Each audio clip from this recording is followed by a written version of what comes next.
கொளத்தூரில் தமிழ்நாடு அனைத்து வணிகர் சங்கங்களின் பேரமைப்பின் ஆண்டு விழா. சென்னை கொளத்தூர் பாலாஜி நகரில் அமைந்துள்ள தமிழ்நாடு அனைத்து வணிகர் சங்கங்களின் பேரமைப்பின் தலைமை அலுவலகத்தில் தமிழ்நாடு அனைத்து வணிகர் சங்கங்களின் பேரமைப்பின் ஆண்டு விழா கொண்டாடப்பட்டது. தமிழ்நாடு அனைத்து வணிகர் சங்கங்களின் பேரமைப்பு துவங்கி 7 ஆண்டுகள் நிறைவடைந்து 8ஆம் ஆண்டில் அடியெடுத்து வைக்கிறது. இதனையொட்டி இன்று மாலை தலைமை அலுவலகத்தில் பேரமைப்பின் மாநில தலைவர் கொளத்தூர் தா. ரவி தலைமையில் 8ஆம் ஆண்டு தொடக்க விழா கேக் வெட்டி பொறுப்பாளர்களுடன் சிறப்பாக கொண்டாடப்பட்டது. பின்னர் செய்தியாளர்களை சந்தித்த கொளத்தூர் ரவி அவர்கள், வருகின்ற ஜனவரி 26ஆம் தேதி நெல்லையில் மாபெரும் மண்டல மாநாடு நடைபெறவுள்ளதாகவும், மாநாட்டில் சில முக்கிய தீர்மானங்கள் நிறைவேற்ற உள்ளதாகவும் தெரிவித்தார். மேலும் திமுக ஆட்சியில் சட்டம் ஒழுங்கு மிகவும் கெட்டுவிட்டதாகவும், வியாபாரிகளுக்கு பாதுகாப்பு இல்லை எனவும், காவல்துறையினாலும் அரசு அதிகாரிகளாலும் வியாபாரிகளுக்கு தொந்தரவு வருகிறது எனவும் கூறினார்.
தமிழ்நாடு அனைத்து வணிகர் சங்கங்களின் பேரமைப்பின் சார்பாக 1/1/2025 புது வருஷம் அனைத்து சங்க கிளைச்சங்க நிர்வாகிகளும் வந்து வாழ்த்து சொன்னார்கள். நாங்களும் அவங்களை அழைத்து வாழ்த்து பரிமாற்றம் பண்ணினோம். எங்களுக்கு 2024 மிகப்பெரிய அளவில் இருந்தது. அதை விட 2025 வணிகர்களுக்கு தமிழ்நாடு அனைத்து வணிகர் சங்கங்களின் பேரமைப்பின் சார்பாக இருந்த அத்தனை நிர்வாகிகளுக்கும் நல்ல ஆண்டு அமைய வேண்டும் என்ற இறைவனை வாழ்த்தி வணங்குகிறோம். குறிப்பாக ஒவ்வொரு மண்டலமாக அந்த மண்டலத்தினுடைய மாநாடு நடைபெற்று வருகிறது. ஏற்கனவே தூத்துக்குடியில் உள்ள கோடீஸ்வரன் அவர்கள் தலைமையில் மண்டல தலைவர் கோடீஸ்வரன் தலைமையில் மாநாடு நடந்தது தூத்துக்குடியில். அதை அடுத்து வரக்கூடிய ஜனவரி 26 அன்று நெல்லை எல்லா ஒருங்கிணைந்த மாவட்டத்தில் அத்தனை மாவட்டத்தினுடைய நிர்வாகிகளும் ஒருங்கிணைந்து நெல்லையில் மிகப்பெரிய அளவில் எழுச்சியாக மாநாடு நடத்தியிருக்கிறார்கள். அந்த மாநாடு மிகப்பெரிய அளவில் பேசப்படும். ஏற்கனவே தென் தமிழகத்தில் எந்த அமைப்புகளும் வலுவாக இல்லை. தமிழ்நாடு அனைத்து வணிக சங்க பேரமைப்பு மட்டும்தான் வலுவாக இருக்குது. அதன் அடிப்படையில் மாநாடை மிகப்பெரிய அளவில் நடத்த உள்ளோம். இந்த மாநாட்டினுடைய வேலைகள் வெகு சிறப்பாக நடந்து கொண்டிருக்கிறது. குறிப்பாக எல்லா பகுதிகளிலும் சோறு விளம்பரங்கள் செய்து கொண்டிருக்கின்றனர். இந்த மாநாட்டிற்கு இந்த செய்தி வாயிலாக தமிழ்நாடு அனைத்து வணிக சங்கங்களுடைய பேரமைப்பினுடைய கிளைச்சங்களுடைய நிர்வாகிகளை அன்போடு வரவேற்று எல்லோரும் நெல்லையிலே வருகின்ற 26ஆம் தேதி சந்திப்போம் என்று வாழ்த்துகிறேன். தொடர்ந்து தமிழக அரசுக்கு ஒரு கோரிக்கையை வைத்துக் கொண்டிருக்கிறோம். சென்ற ஆண்டு போன அரசு தமிழக அரசினுடைய முதல்வராக இருந்த எடப்பாடியார் அவர்கள் வணிக உரிமம் பெறுவதற்கு வெறும் 500 தான் வச்சிருந்தாங்க. இந்த அரசு 10,500 வணிக உரிமத்தை ஏற்றுக்கொண்டோம். இந்த நேரத்தில் அதை அவர்களுக்கு பதிவு பண்ணுகிறோம். இந்த நன்னாளில் அவர்கள் இதை பரிசீலனை பண்ணி இதை அடியோடு இதை ரத்து செய்ய வேண்டும் என்று கேட்டுக்கொள்கிறோம். அமைப்புகளும், அதாவது குறிப்பாக எடுத்துக்கிட்டா எந்த அமைப்புகளும் ஒவ்வொரு முறையும் அந்த குறைகளை சுட்டி காட்டக்கூடிய அளவுக்கு இருக்க மாட்டாங்க. நாங்கள் தமிழ்நாடு அனைத்து வணிகங்களோட பேரமைப்பு மட்டும்தான் எந்த விஷயமா இருந்தாலும் அரசுக்கு அதை ஒரு கோரிக்கையா தீர்மானமா போட்டு பண்ணியிருக்கோம். இது நெல்லையில ஒருங்கிணைந்த மாநாடு. ஒருங்கிணைந்த மாநாடுன்னு சொன்னோம்னா எல்லா மாவட்டத்தையும் ஒருங்கிணைச்சு அந்த இடத்துல நெல்லை பகுதியில் இருக்கக்கூடிய மாவட்டத்தில் நெல்லையில் இருக்கக்கூடிய மண்டலத்துக்கு உட்பட்ட எல்லா மாவட்ட தலைவர்களும் அழைச்சி அங்கே மாநாட்டத்தை போகிறோம். மாநாட்டில் 15 தீர்மானம் நிறைவேற்ற போகிறாங்க. அந்த 15 தீர்மானங்களும் அன்னைக்கு தான் தெரியும் அது என்ன தீர்மானம் நிறைவேற்றும் அரசுக்காக. குறிப்பாக அதில் மெயினாக மத்திய அரசை வாழ்த்தி ஒரு தீர்மானம். அம்மையார் நிர்மலா சீதாராமன் கடைக்கு 12%, வாடகை கடைக்கு 18% ஜிஎஸ்டி கொண்டு வந்தாங்க. அது ரத்தாயிருக்கு. அதுக்கு வாழ்த்து ஒரு தீர்மானம் நாங்கள் அந்த இதில் கொடுக்குறோம். யாரு நல்லது செஞ்சாலும் வாழ்த்துவோம். எந்த அமைப்பு வணிகர்களுக்கு இடையூறாக இருந்தாலும் அதை கோடிட்டு காட்டி கண்டிப்பா அதுல குறிப்பா வணிக உரிமை தமிழக முதல்வருக்கு அம்மையார் நிர்மலா சீதாராமனுக்கு மீண்டும் நாங்க தலைமையான பணியோட ஒரு வேண்டுகோளை வச்சிருக்கோம். என்ன காரணம்னா இந்த ஜிஎஸ்டி ஒரு வழிமுறைகள் உள்ள கொண்டு வரணும். இது அதெல்லாம் இல்லாம ஏனாதாரம் எப்படியோ போய்கிட்டு இருக்கு. எந்த பொருளும் உற்பத்தி ஆகிற இடத்துலயே அந்த வரி விகிதத்தெல்லாம் வச்சு சிறு வணிகர்கள் எந்தவித பாதிப்பு இல்லாம அதை கொண்டு வரணுங்கிறது தான் எங்களுடைய நீண்ட நாள் கோரிக்கை. அப்பதான் கடையில் என்னன்னா ஒரு 10 ரூபாய்க்கு வாங்கினா ஒரு 5 நிமிஷம் 2 நிமிஷம் லாபம் வச்சு அந்த பொருளை விற்பனை பண்றதுக்கு நல்லா இருக்கும். இதுல குறிப்பா தமிழ்நாட்டில் உங்களுக்கு எல்லாத்துக்குமே தெரியும் தொடர்ந்து என்னென்ன செயல் நடந்து கொண்டே இருக்கிறது. இன்னைக்கு இந்த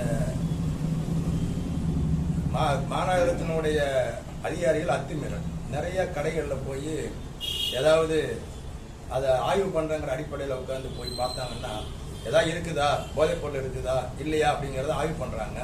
இல்லைன்னா என்ன பண்றாங்கன்னு சொன்னா கடைக்காரங்களை உட்கார்ந்து ஸ்டேஷனுக்கு அழைச்சி காவல்துறை காவலர்கள் போலீஸ் ஸ்டேஷனுக்கு அழைத்து அவங்களை உட்கார்ந்து எழுதி கேட்கறாங்க. நீங்க விற்கல, உங்கள்கிட்ட எந்தவித பொருள் இல்லைன்னு எழுதி கொடுத்துட்டு போங்க. இது எந்த ஊர்லயாவது அடுக்குமா? இது என்னன்னா யார் எழுதி கொடுக்கணும்? காவல்துறையில இருந்து ஆய்வு பண்றாங்க அப்படின்னா மாநகராட்சி அதிகாரிகள் ஆய்வு பண்றாங்கன்னா அவங்க வரும்போது எந்த மண்டலத்துல வந்திருக்கிறோன்னு எழுதி அவங்க எழுதி கேட்டு போகணும். இந்த கடையை நாங்க ஆய்வு பண்ணோம், இந்த கடையில எதுவுமே இல்லைங்கிறது யாரு செய்யணும்னா அவங்க தான் செய்யணும்.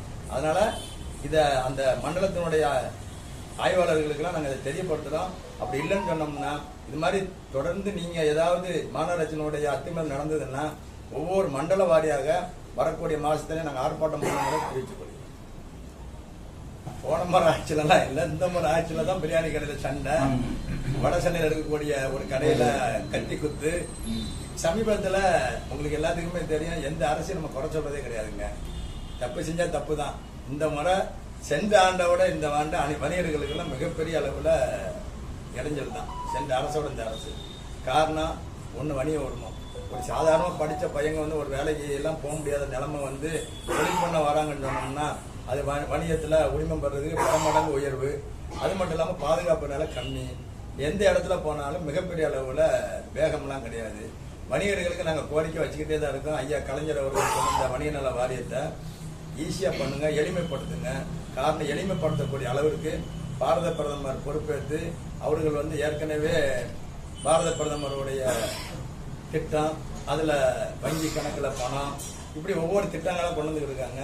முதல்வர் காப்பீடு திட்டம், இங்க பாத்தீங்கன்னா முதல்வர் காப்பீடு திட்டம்னு ஒண்ணு இருக்கும். அவரு அதை போய் ஹாஸ்பிட்டல்ல பார்த்தா ஒரு 5 லட்சத்துக்கு 10 லட்சம் செலவு பண்ணக்கூடிய வாய்ப்புகள்லாம் இருக்கு. இப்படி எல்லாம் அரசுகள் பல சலுகைகள் அளித்துக் கொண்டிருக்கார்கள். ஆனா வணிகர்களுக்கு வணிக நல வாரியத்தை சரி பண்ண முடியல, அந்த மாதிரி நிலைமை இல்லாம இருக்கிறாங்க. அவங்களுக்கு எல்லாம் இந்த பேட்டியின் வாயிலாக அது துறை சார்ந்த அமைச்சருக்கு ஒரு வேண்டுகோள் வைக்கிறோம். ஒரு வணிக மூலியமா ஒரு கடை பெற்றுட்டாங்கனாலே அவங்க வணிக நல வாரியத்துக்குள்ள வந்திருக்காதா நினைச்சு அவங்க அந்த வணிக நல வாரியத்தோட இணைச்சு வணிகர்கள் ஒரு பாதிப்பு ஏற்பட்டு ஒரு பேரிடர்லயோ வேற எதுலையோ ஒரு அகால மரணம் அடைஞ்சாங்கன்னு சொன்னோம்னா 2 லட்சமா இருக்கிறத உடனடியாக 10 லட்சம் உயர்த்த வேண்டும் என்று தமிழ்நாடு வணிக பேரமைப்பு வேண்டுகோளா வைக்கிறது. செய்திகளை சுடவும் சூடாகவும் தெரிந்து கொள்ள எங்களை சப்ஸ்கிரைப் பண்ணுங்க. அப்படியே பெல் சிம்பலை கிளிக் பண்ணிடுங்க.